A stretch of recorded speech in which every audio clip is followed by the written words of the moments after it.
We're in day 2 of Krampus. It's not a challenge, but sort of something like a challenge. Where, as always, we'll be listening to the continuation of the Krampus story in the background later on in a minute. But yeah, if you were tuned in yesterday, you'll see and notice that I changed a few things from camera problems again, but it's a bit unfocused. Could give you a zoom in a moment, but yeah, changed a few things because it was just looking a bit bare where I left it, and the arms were really bugging me, and I couldn't get things right when I was live yesterday. So I kept working on it, and that is where I got to as far for the first page of the 3-page picture that I'm going to be doing. I'll say a pic. Yeah, well, I could probably put it out online and call it a picture, but yeah, it's going to be not a book. I just felt like because of doing Inktober, doing a picture, bring out more creativity for me instead of just working one picture and sticking to that one thing. But yeah, like I said in yesterday's video, I am going to be taking this picture and inking it, but I won't be inking it live like I normally do. I will be taking. I won't be digitizing anything because I can't digitize, but I thought last year, because I was sort of making ready for me to sort of chill out when all the other YouTubers chill out as well. I'm going to sort of not pump out, that's the wrong word, put out the content that I'll be inking this on around Christmas or Christmas Eve, because I want to edit the videos, want to put music into them, and I want to sort of speed up the process of me drawing. Because you know, guys, it takes me about an hour to draw and waffle on while I'm drawing. So take out all the boring bits, and you guys get to see the rest and how I put it all together a bit closer and a bit better camera than I've got that I'm using now, because when I go live it's a bit grainy, it's a bit gritty, a bit grainy. But yeah, if you don't know who I am, guys, I'm Blut084, BLUT084 Art and Games. I'm here every single day on YouTube, occasionally on Mixer, and every day and night over on Instagram. But I also, as you just saw, do some TikToks as well, completely making a fool of myself. So if you want to see my face making a fool of itself, then go and check them out. And you can see them on the Instagram, but I post mainly most of them on TikTok, because I make them there, and sometimes I make a few adverts. You can catch those over on Instagram if you don't want to download the TikTok. So yeah, Instagram if you want to get hold of me for the magnets and stuff, follow McClay stuff that I said in yesterday's video. We will be doing that next week, because I want to sort of do it closer to the shitty time. And but as you know, guys, I'm not a big fan of Christmas. I'm not any other kind of. I'm more of an atheist. I don't believe in any kind of this is the way everything is, or less than atheist.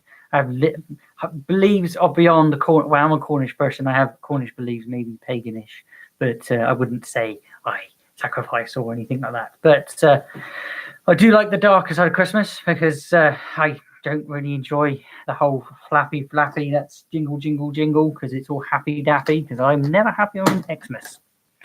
But as for other people that aren't happy on X, let me know if you really don't like the period of time, but you still like to kind of like the colors and stuff. But anyway, that's enough of me waffling on how much I hate Christmas time. Let's have a Krampus night story from yesterday, and I'm going to continue on this story and where we left off. Because we changed the face, we put the vines in, just to make it look a bit more crappy. But today he's going to be stepping outside, and he's going to be doing the end. This is here at the beginning where he's thinking. I'm going to be put some caption in on the, and some vocals on the editor version as well. Kind of this is just like the planning version, so you guys get to see how I plan it, how I'm making it, and doing things like that. We'll do all that live. Otherwise, if you want to join in, definitely leave a comment section, or leave a comment in the comment section, and I'll start doodling a droodling. Alexa, continue. Bluetooth. Thank you very much.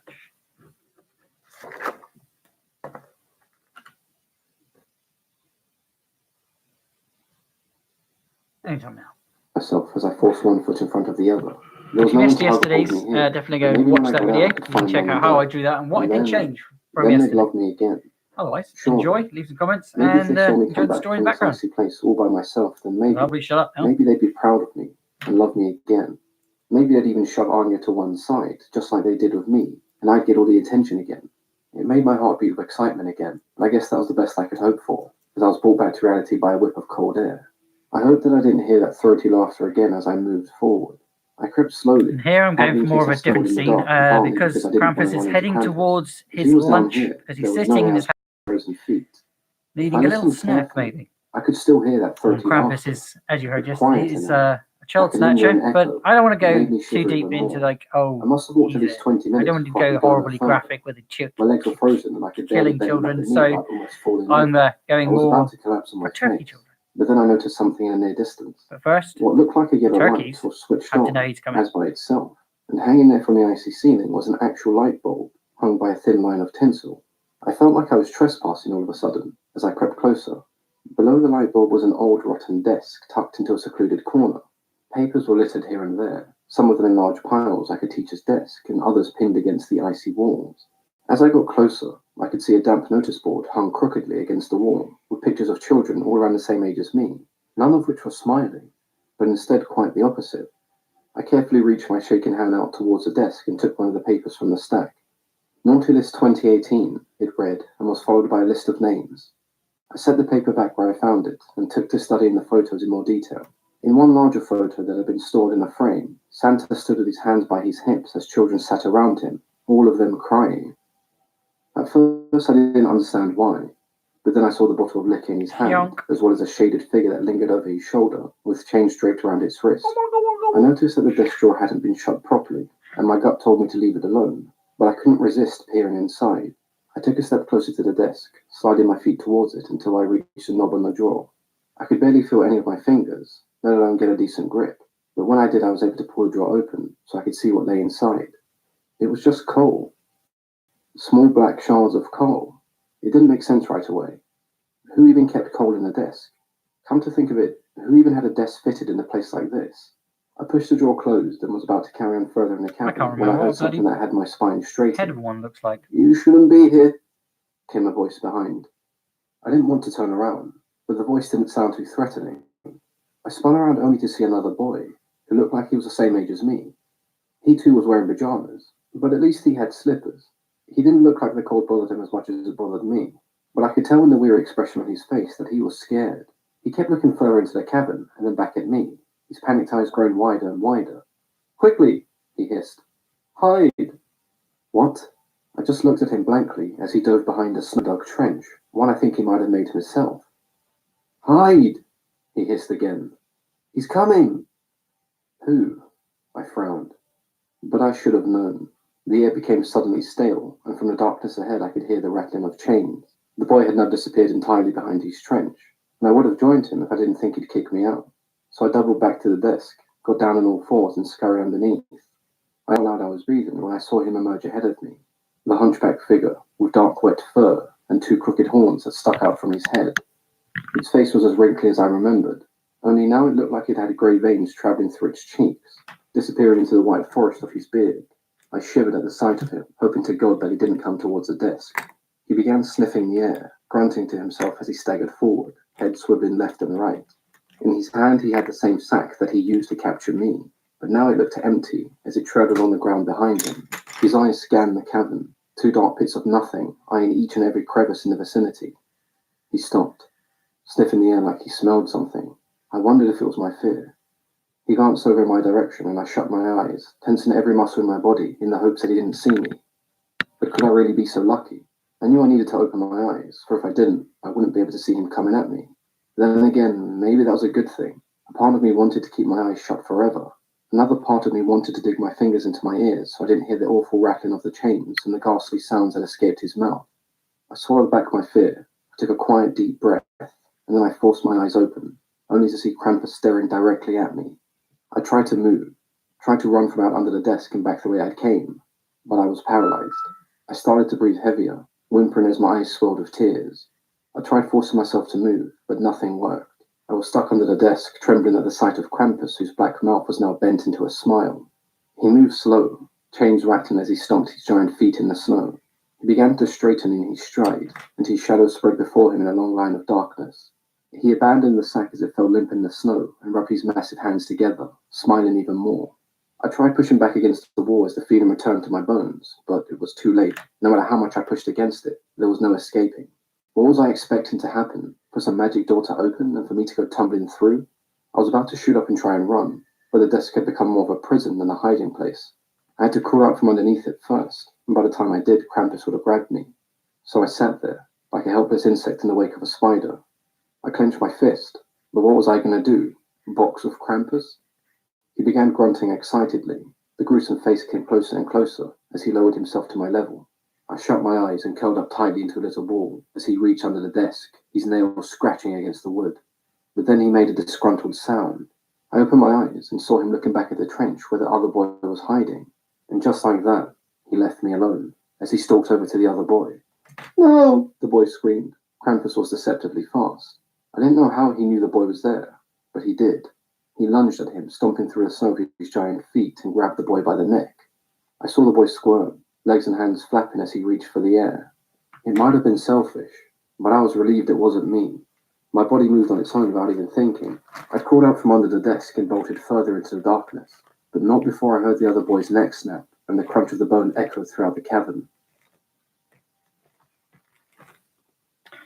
I woke with a start, drenched in my own sweat. You'd think when you dreamt the same dream over and over and over again, you'd get used to it, but I never did. Each time I woke from those accursed dreams, I found myself panting for breath, sometimes even retching. Red light from that neon sign outside my flat flooded the room, and the constant humming buzz that the sign emitted would see to it that I would not sleep another wink. I looked at the clock and saw it was 3 a.m. Time to feed them, I thought. I stretched as I got out of bed and lumbered my way to the door, dragging my feet as I did. You might think that eating at 3 a.m. is a weird habit, but when I get my urges for sustenance, I get them hard. You wouldn't like me when I'm hungry. And no, I'm not talking about those edgy girls who get hangry if they haven't had a meal in an hour or two. No, I'd straight up take a bite out of you and drain you until there was nothing left. Such was the way of things. I didn't bother turning the lights on as I felt my way around the kitchen. It wasn't until I found the fridge the note on the door. I put the cranberry juice in the bottom rack. Cold, just the way you'd like it. A. Thanks, Anna. I scrunched up the note and tossed it behind me. I guess you have your uses. I didn't bother pouring myself a glass. I just tore open the carton and chugged it down, moaning as I felt the smooth liquid crisp in my throat and slither on down inside me. I still remembered the day that Arno tried my cranberry juice and spat it back out, complaining that it was the worst thing he'd ever tasted. The fact that he'd wasted a mouthful had me twitching with disgust, but I had to forgive him. He didn't know how important my cranberry juice was to me. I spilled a bit of it down the side of my face as I drained the contents of the carton. I came up for air, spilling a bit more down my neck and over my top before going back for more. You wouldn't understand. It wasn't just ordinary cranberry juice after all. It was... well, I guess it doesn't really matter. Once I'd finished the carton, I scrunched up with my fist and lobbed it at the bin. Arno was probably still out with those hooligans in the Krampus and was likely at some bar in the town getting drunk. Any second now I'd get that drunken text that he was lost and I'd had to race to drive him home. Well, this time he could go ahead and sleep in the alleyway, drowning in his own vomit for all I cared. I was still pissed off that he had gone ahead and dressed up as that hideous creature after everything I told him. I swore to God that if he returned wearing that costume, I'd rip off those horns that he so proudly wore and plunge them into his neck. I staggered my way across the kitchen, over into the living room where I tripped over my own slippers. The damn things were never where I expected. I felt for them with my feet and found purchase on one of them, but the other must have gone under the couch. When I managed to eventually pull it out, it was heavier than it should have been and had a moisty, rocky scent to it. Worst thing about it was I knew that smell. In fact, I knew it all too well. My heart thundered as I ran to the light switch. I punched it so hard I was sure I made a hole in the wall, but as the light swept the room, my attention was drawn to my slippers. I shrieked as I dropped them to the floor, and as they hit the ground, black fragments of coal spilled out. No, I backed away from them. No, it can't be. My skin was flushed with goose pimples, and I suddenly found it hard to breathe. I backed further away from the slippers, unable to take my eyes away from them as I began to quake in fear, a fear that I'd long since forgotten. In that moment, I was a little girl again, and there was nothing I could do to escape the feeling that everything around me was closing in. That's when I heard him. I tried to turn around, and my first instinct was to make a fist and swing it as hard as I could. But I couldn't. I could hear his tongue clicking in his mouth. I could hear the chains rattling by his side. I could hear the struggle in his nasally breath. I could hear everything that I'd heard all those years ago, all of it preserved in my memory forever. And now it was here again. For real this time. Arno, I started. Guess what I'm drawing yet, guys? This isn't fucking funny. But Arno didn't reply as I turned to face him. Arno, I said again. But Arno's mask didn't have those dark, hollow eyes and the black, gorge-like wrinkles that this thing did. Arno wasn't as tall either, and he didn't have the same fearsome girth. Arno, stop it! I continued on anyway, hoping that somehow it was him, and I wasn't about to relive my worst nightmare all over again. Arno, for fuck's sake! I begged, still hoping that he would start laughing in that horribly irritating way that he did. But the only thing that happened was Krampus opening his sack as he came at me with a mad and wheezy cackle. I didn't stop running, even though I felt my legs grow sore and my feet scream at me in pain. I wanted to look over my shoulder, but I was scared just in case I saw Krampus barreling after me. I couldn't hear him on my tail, and that was good enough for me, but it didn't help me get out of this place. For all I knew, I was heading around in a circle, and any second now I'd round a corner and end up back by the desk with Krampus waiting for me. There was a rickety bridge ahead of me that swayed in the draft, but I didn't stop to consider the risk. I hopped on the bridge and darted across it, even though the panels beneath my feet gave way and broke off, disappearing down below into the dark gorge. I held onto the ropes at the side, striding my way across, only to trip up on my own feet towards the end. I smacked the snow hard, inhaling a bunch of it as I choked for air. I must have looked like a flopping fish as I rolled onto my back, desperately trying to get up. I couldn't see Krampus as I caught my breath, scanning the area with my heart hurling itself against my chest.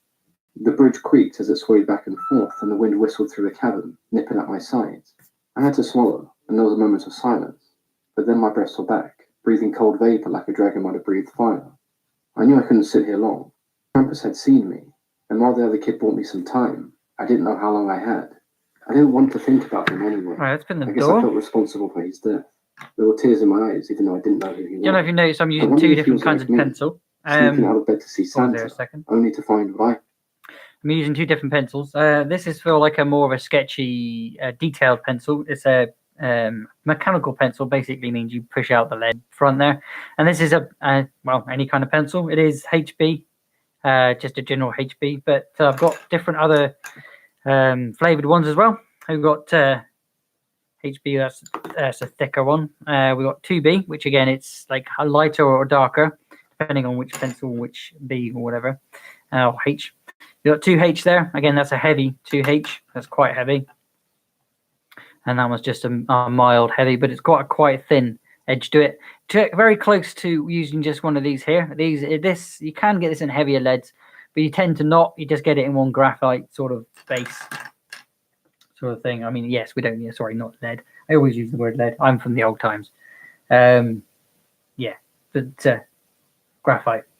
Different kinds of pencils for different kind of jobs. Same as you would use different pens. I've got a few different pens here. These are all generally the same, but I've got fatter pens, thinner pens, finer pens, and also lots of other things, which you will see in the edited version. Let's get back on with that story.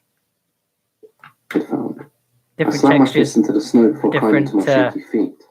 things, guys. I know, again, I will be inking it, so the thicker here, I'll be using the thicker pens and so on and so forth. Anyway? Do you just fall over and stop living? Or was there some sort of sign? My hands had gone blue, but my feet looked like they were turning I thought black. about shading, but I think I will do a shaded picture. Instead of colouring this in, I'll make a shaded picture and just use shade and light instead of colour itself.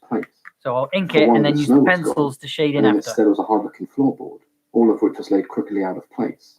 I'm just giving it a base, what I want to ink first, and then we'll really get into stuff. Let me know in the comment section if you want me to show you how to do it shaded live, or I will make a, like, my hands wrapped tightly instead around of doing it myself all off live. What looked like dead trees were fused into the cavern walls.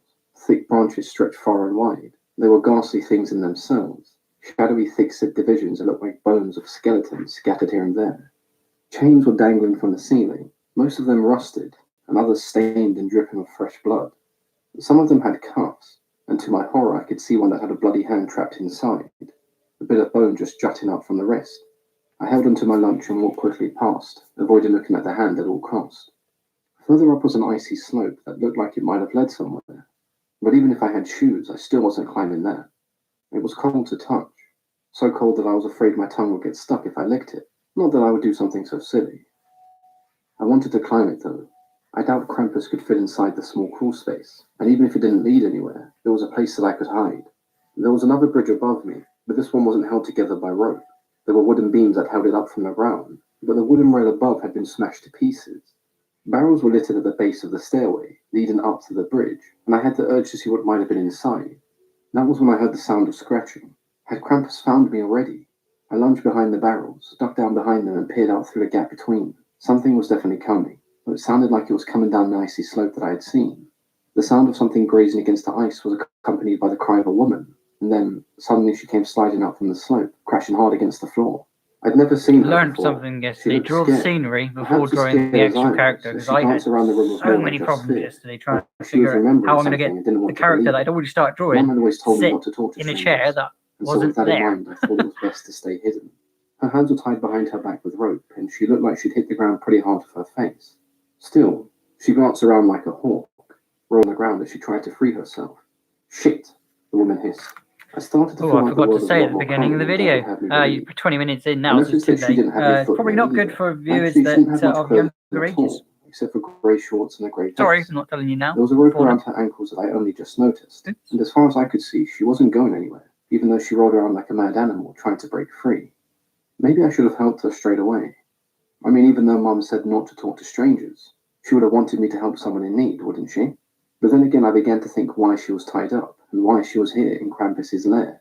She must have done something, surely. I must have crouched for a good 5 minutes before she stopped wriggling like a worm.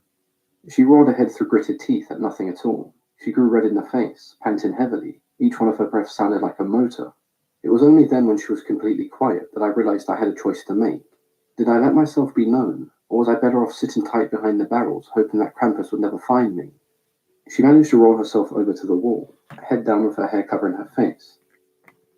Fucking Krampus, she muttered. Since when did he start tying people up? Perhaps she was on my side, or at least against Krampus. That was the best thing I could hope for. I thought about trying to sneak past her, or maybe whether I should have just bolted on. It wasn't as if she could stop me, given that she was tied up.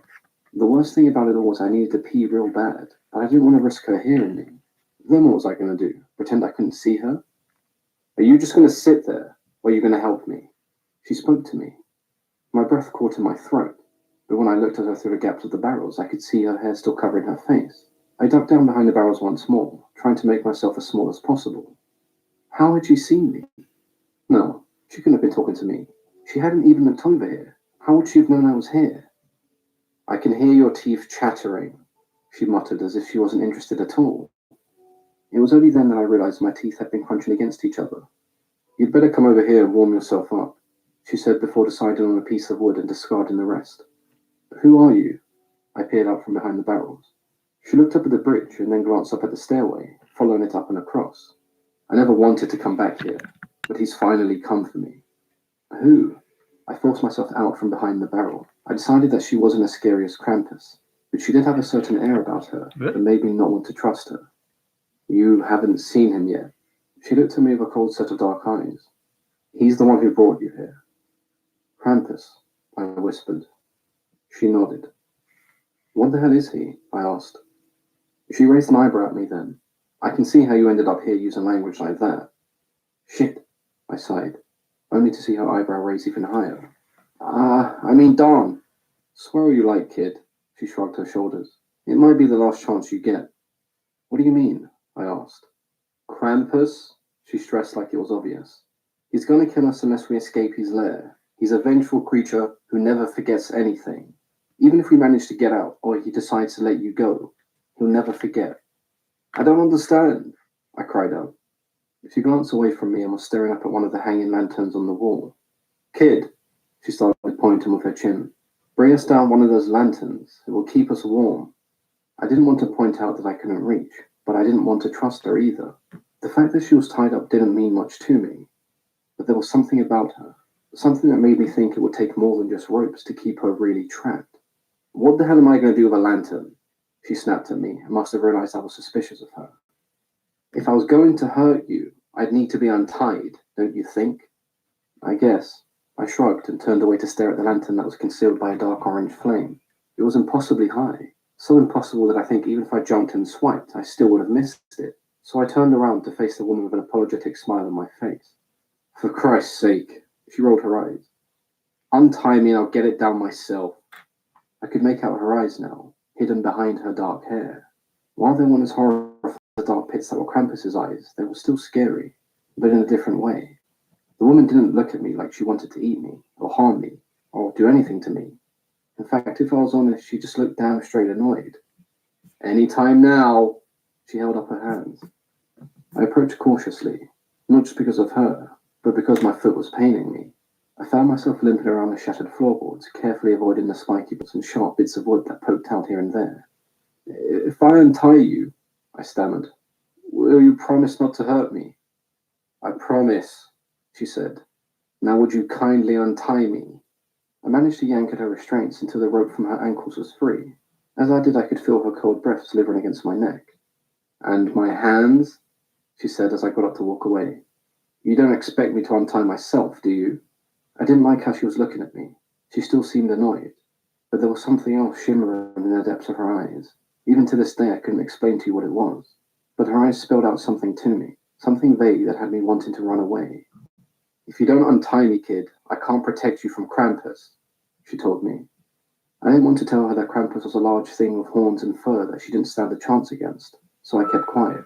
I thought she might have shouted at me if I disagreed with her. "You want me to untie you?" I asked her. "Yes," she hissed impatiently. Why should I?" I challenged her. Her eyes widened as she looked at me, as if she couldn't believe what I was saying. "You already untied my feet, kid. You can't just leave me like this." "Why not?" I asked. "Because." And she stopped to lean in closer, her voice low and cold. "The demon lurks down here in the icy depths of his lair. He'll pull off your legs, rip off your arms, eat every inch of you piece by piece. There's only one person who can save you from that, and that's me. You want to face him by yourself? Fine, be my guest. I'll just sit here and watch as Krampus devours every single—" Okay. I cut her off. I didn't want to hear any more. "Maybe I can untie you." "Maybe." She raised an eyebrow before clearing her throat. Her voice was even lower now as she crawled on her knees towards me. "You better watch out. You better not cry. You better hide quick, otherwise you'll die. Krampus has come into town." "Stop it!" I shouted at her.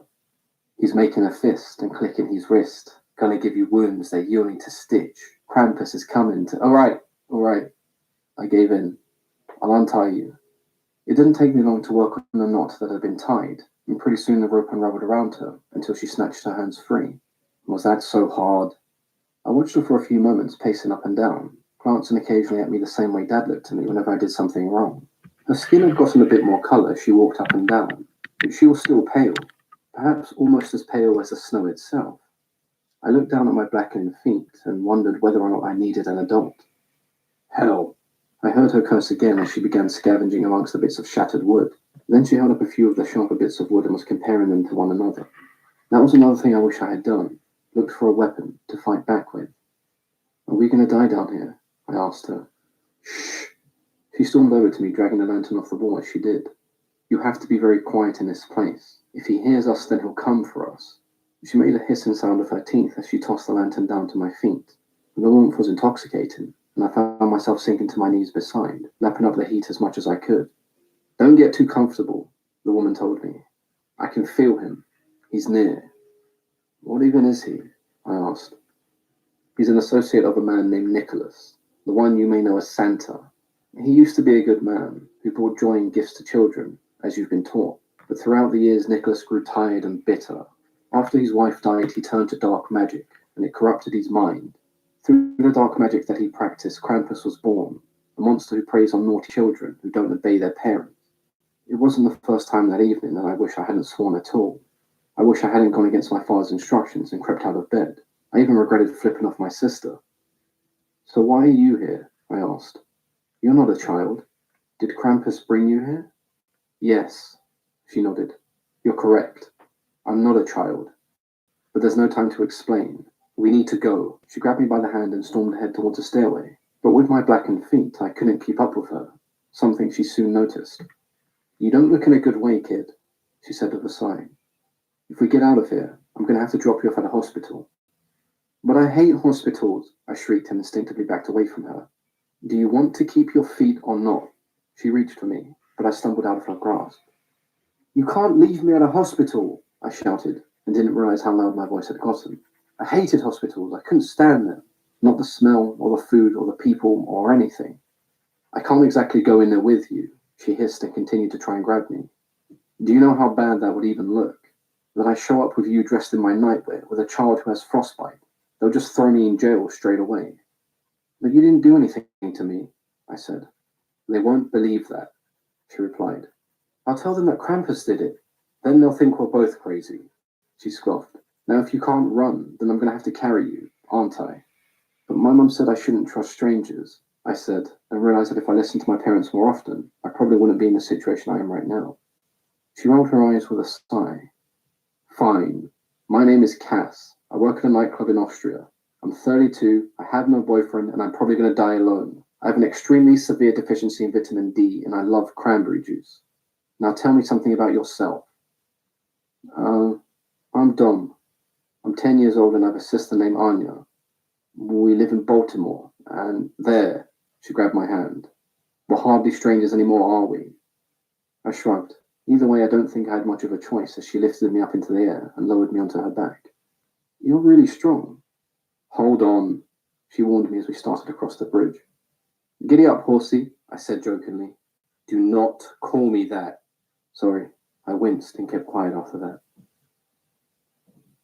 We're almost there, I told the boy whose name I had already forgotten. He hadn't said anything in the 15 minutes that we'd been running, but I didn't blame him. When I was his age, I had run this very bridge myself with the demon hot on my heels, and I hadn't been in the talking mood either. We're almost there, I said again a few moments later, but I got the sense that he had stopped believing me by now. His arms were tightening around my neck as he squeezed tightly with his little legs, one of which was horribly dark. The chill had certainly got to him, but at least he was quiet. The last thing I wanted was a snivelling brat on my back. I peered over the edge of the bridge as we tore across it, feet slamming hard into the wood. A rocky death awaited us below should we have fallen. It was the same rocky death I'd seen Krampus plunge to the last time I encountered him, but I imagined he'd be wiser to my ploy this time. A large crop of rocky spikes stared at me from below, the same rocky spikes that had stared at me the last time I sent Krampus fall into his demise. There was dark red blood that clung to those tendrils below, staining it like algae on a coastal rock. We're almost there, I said again, but I think both of us knew I was trying to convince myself more than I was trying to convince the kid. Cass, he spoke, but he sounded weak all of a sudden. I don't feel so good. I needed to get him to a hospital. The best I could do was get him to the end of the bridge, climb up the ladder that I'd seen last time, and then drive him to a hospital. Maybe we wouldn't have to face Krampus at all. Maybe I was faster this time, and he was back in his lair, scratching names off his naughty list. Stay with me, kid, I told him. If you don't, then you're going to miss the story. Story? I heard him pick up a little. What story? About the last time I was here, I said, panting as we ran. Do you want to hear it? Yeah, he nodded his head. I must have been about the same age as you, I began. I was a little girl living in the bustling city of Pittsburgh, Pennsylvania. Do you know where that is? No, he shrugged. It's next to Maryland where you live. Like you, I ended up on Santa's naughty list. What did you do? He asked. A little more than swearing, I smirked as I thought back. But I won't be telling you that. Anyway, Krampus came for me on Christmas Eve, chasing me throughout my house as I tried to get away. I tried to make a little noise to wake up my parents, but it was no use. They never heard me. They were too interested in my little brother. My parents are always too interested in my sister, the boy remarked. So you know what I'm talking about then, I noted. When Krampus took me, I ended up here in his lair, but I guess I wasn't as brave as you. I was able to find shelter further in the cavern, where I snuck out occasionally to steal lanterns in order to keep warm. How long were you here? He asked me. 3 days. I shuddered by just saying it out loud. 3 whole days of hiding and running from him, until I got to this bridge here. How did you escape him? I felt the boy look over his shoulder and heard the breath catch in his throat. I knew what he had seen. I tricked him, was all I said as I slowed to a stop. It was a shame too. Just ahead, I saw the edge of the bridge, and there dangling from a snow-capped platform was the same rickety rope ladder that I frantically climbed up all those years ago. It couldn't have been more than just 20 paces away, and yet I knew in my gut there was no outrunning him now. I heard him grunt. I had to give it to Krampus, my eternal nemesis. His girth was tremendous as he walked like a hunchback cripple, bent over and struggling, but he was deceptively fast. I had seen him leap from one side of a gorge to another as he went hunting for another kid who ended up down here. That was the thing about him. He brought us here, but he wasn't brave enough to just kill us. No. He wanted us to feel fear first. I can't think of what bloody turkey we were looks getting like. away, when in actuality, we were just playing right into his hand. Why'd you stop? The boy rocked to my back. He's there! He's right behind us, Cass! A part of me wanted to just make a break for it. I'd seen one kid try that the last time I was here, and even though he had 50 yards on the creature, it's still up to him. I'd seen so many kids run from Krampus, and yet I was sure I was the only one that got away. That's why he still haunted my dreams, and that's why he brought me back here, the same way I always knew he would. Cass! The boy pulled at my hair, and I had half a mind to smack him for that. But then again, how could I blame him? Go! Go! He urged me, shoving at my shoulder. We can't outrun him. I grabbed him and lifted him off my shoulder. What do you mean? He'll catch us. It's what he does. He always gives the kids a false start, only so he can see the disappointment and anguish in their eyes when he finally does catch them. I tried to explain it as best as I could, but the boy's face only reddened as his lips began to curl. Let me go! He tried to wrench himself free, writhing like a fish dumped in lava. I glanced over my shoulder and saw my nemesis strolling towards me, like he had all the time in the world.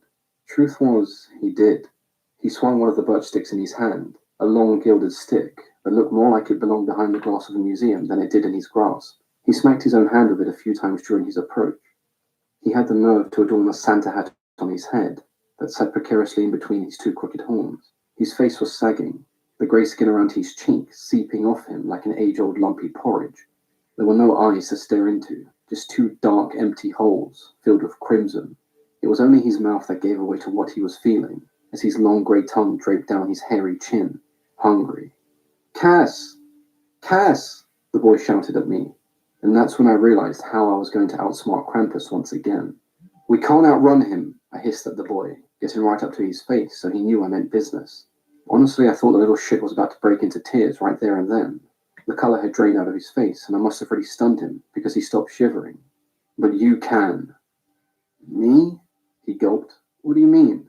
There wasn't much time to explain as Krampus started running toward us. A crazed screech escaped his mouth as he lifted the birch stick above his head, already swinging it. He's coming! The boy shrieked. You better start running then, I told him as I shoved him away from me.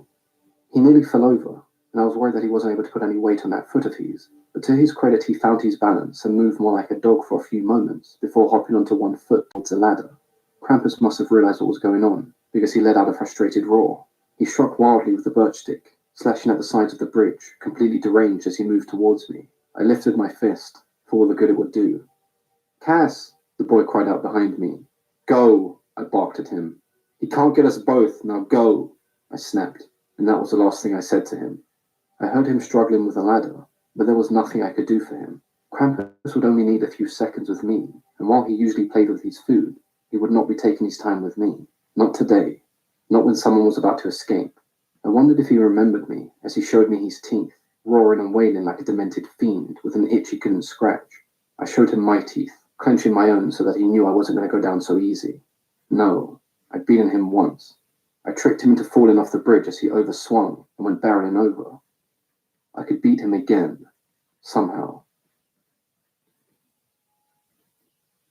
I wanted to wait for her, but my body had other ideas. Before I could realize I was halfway up the ladder, my arms moving on their own accord as I pulled myself up. My feet heavier than usual, and looking down at the weird blackened skin, I wondered if I was going to be okay at all. My other foot was showing signs of turning too, dark veins spreading across my ankle and starting to throb. Come on then, you bastard! Cass roared at Krampus. I sucked in a breath so hard I almost fell off the ladder when I saw Krampus striking with his stick. Cass was faster though, and was able to lunge to the side, ducking around his giant back and striking him hard in the kidney. I wanted to stay there and cheer Cass on, but I was scared that Krampus might hear me and come after me instead. The monster groaned, but it looked like it would take more than a single punch for him to go down. He swung around with a meaty arm and caught her in the cheek, flooring her without much hassle at all.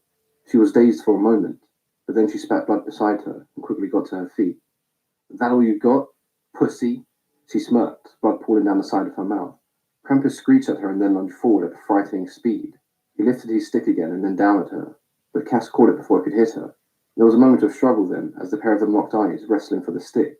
But then Krampus thrust his fist forward, catching her in the mouth again. Her head rocked back and Cass stumbled backwards, teetering dangerously close to the edge as she staggered against the rail. She had her hands up like a boxer, but she was wobbling from side to side, one eye twitching and the other one red. How hard he'd hit Cass I couldn't quite say. She knew how to take a punch though, but I didn't like her chances of taking a second. Krampus began to laugh at her, and I wanted nothing more than to descend down the ladder and fight him myself. But I was too afraid. Could you really blame me? I thought about telling my parents right away that Cass was stuck down here in this lair, but how would I even come back here? Would I have to wait until next year? Shit, I said to myself as I climbed a little higher and then a little higher. I couldn't save her. Even as I heard Krampus strike her again, I knew there was nothing I could do. I forced myself to stare upwards at the white light that had appeared, and tried not to listen to Krampus's wet furry fist that caught Cass in the face over and over again. But as I neared the top, I heard Krampus grunt. He didn't sound so sure of himself all of a sudden, especially not when I heard the strangest sound escape Cass's mouth. Laughter. Gotcha again, she growled. I looked down just in time to see the pair of them go tumbling through the rail. I thought I saw Cass's legs wrapped around him, her arms gripped around his head and her teeth sunk into his neck. But it all happened so quickly, I don't know what I saw. Wood splintered everywhere as they disappeared into the darkness. There were no screams, no wails, no nothing. Just the sound of fabric whooshing through the air, followed by the abrupt thud as they hit the rocks below. Maybe I should have gone back to make sure Cass wasn't dead, even though I'd seen how sharp the rocks were and the sheer drop that led to them. I should have checked. I guess I didn't want to see blood, or even see how mangled her body looked as she hit the ground. Worst of all, I didn't want to see if Krampus survived. That would have made Cass's sacrifice in vain, if he was still there dusting off his fur and speeding his way back up to me. I forced myself up the ladder, hoping that maybe, just maybe, Cass somehow made it. As I ascended higher and higher, I was soon absorbed by the white light ahead. I couldn't see anything, but somehow I felt warm all of a sudden as I kept on climbing. Suddenly Next I wasn't climbing scene, at the all, turkey will be doing but something. instead walking. I'm going to add in Krampus in the And tried blinking away the white light and as it then we're going to surrounded me. finish for today. I began to smell something. But this A story's tiny coming to an smoke end, from the so tree in my living room, hopefully I'll get and done the scent before of the candles story was from ends. my mother. But yeah, The white light began hopefully to you fade can around see me, what and there was a details I've Christmas put in tree this appearing one. as But if I'm from not nowhere. finished yet. We've still Next got came my dining a table, good 10 minutes and or the door so. to the kitchen, as well as the ceiling, the walls, and everything in between. The sofa emerged as the white light was drained from the room. The windows were penciled in right before my eyes, and the curtains were thrown on as if they were dropped from above. The television came next, then the crucifix that hung so proudly in the living room, and even the wooden coffee table that we put our feet on. I was home. Mom? Dad? I shouted, relieved. But they weren't there. They must have been upstairs sleeping still. I stepped forward and staggered, nearly falling flat on my face as my feet betrayed me. There was no feeling left in my left foot, and it was as black as the night. My right foot wasn't faring any better, with the bones in my toes aching so bad that I thought they might have fallen off. I touched them to see if I could rub some feeling into either one of them, but the left one was just a useless bit of flesh now, and I suspected the right one wasn't far behind. Perhaps the state of my feet was proof that I hadn't dreamt any of it, that I had truly been in that icy lair. My parents had to believe me. I saw the cabinet was still open, and most of Dad's booze was empty, bottles scattered on the table and some pouring onto the floor. Dad would be mad about that, no doubt, but it would only be more proof of what I had been through that night. I thought about how Santa had been so mean to me, and whether or not I wanted to keep believing in him. Perhaps I didn't have a choice, though. He seemed pretty real to me. Mom? Dad? I called out. They had to know what I'd been through, what I'd seen. I'd have to tell them about Cass and how she was still down there. I didn't care what sort of trouble I got into for being up so late. I was already in trouble for that. There was no punishment my parents could give me that compared to an evening of Krampus. Mom? Dad? I shouted at the top of my lungs as I leaned forward, past the tree and even past the presents that Santa had left us. I wanted nothing from him. Never again. I crawled upstairs. I didn't care what sort of noise I was making this late in the night. My parents had to know what I'd seen. Mom? Dad? I stumbled into their room after having thrust open the door. It swung back against the wall, ringing out through the entire house. I was sure my dad would leap from the bed and come storming at me for making an entrance that loud at this time in the evening. But he didn't. He didn't even stir. Even my mum, who was a lighter sleeper of all, remained silent. Maybe because she was extra tired, I thought to myself as I made my way to their bedside. But there was a simple explanation. They weren't there. I figured they must have been in Anya's room. They were probably playing with her again, probably cuddling her and holding her, and having one big happy sleepover while I wasn't there. I rolled up my sleeves. I wasn't going to stand for that. I'd been through too much this evening to allow my sister to upstage me anymore. I barely made it into her room as I crawled across the floor, ripped off her duvet, and found nothing. Anya?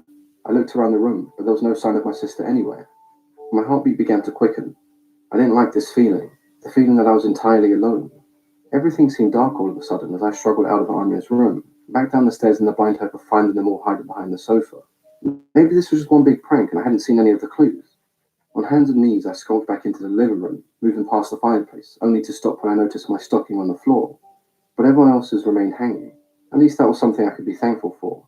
I figured Santa had knocked mine over in his drunken rage, but at least he filled theirs up with candy. I crawled my way over to the stockings, expecting to see them loaded with treats, but something other than candy spilled out. It was just lumps of coal. I poured out the contents of every one of them, frantically shifting through them as if it would lead to some clue as to where my parents were. But the only thing that came out was tiny fragments of black rock. I didn't understand.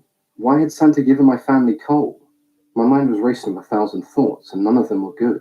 I brought a shard of coal closer to my face to examine, only to remember the drawer I'd seen full of coal in Krampus's lair.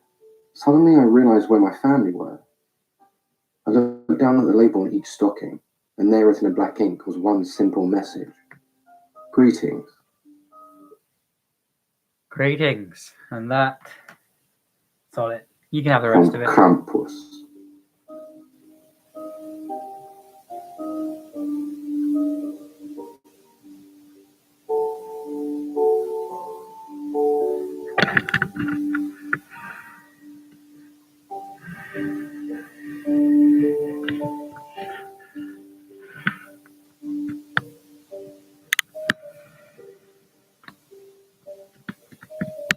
Good evening from Krampus as it comes to 3 o'clock in the afternoon.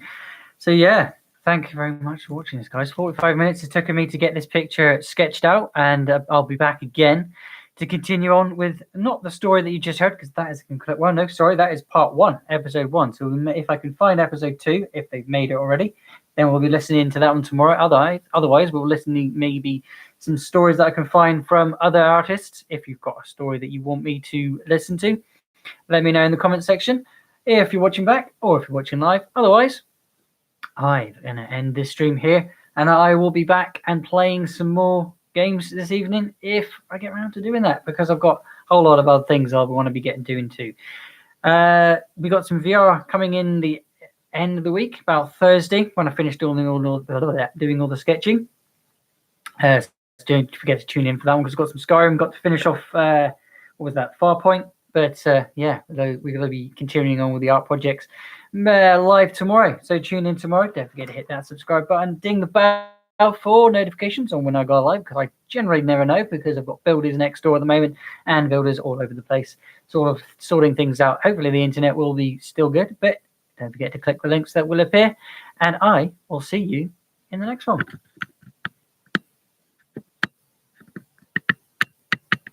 Bye for now. Krampus out. Bye.